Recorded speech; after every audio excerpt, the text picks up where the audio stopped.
10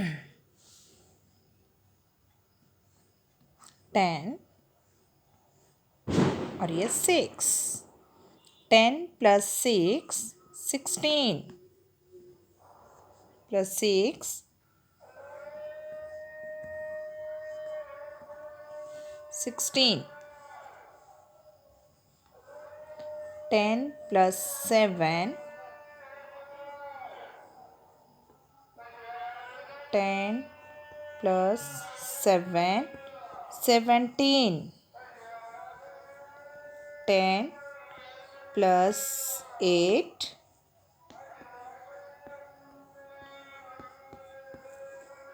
18। 10 + 9 10 + 9 19। और 10 + 10 20। 20 के लिए x का सिंबल कितनी बार इस्तेमाल हुआ? 2 बार। 10 + 10 20। आया समझ में बच्चों?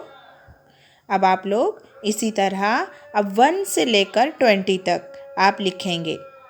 ये आपका होमवर्क रहेगा। ठीक है? अल्लाह हाफिज़।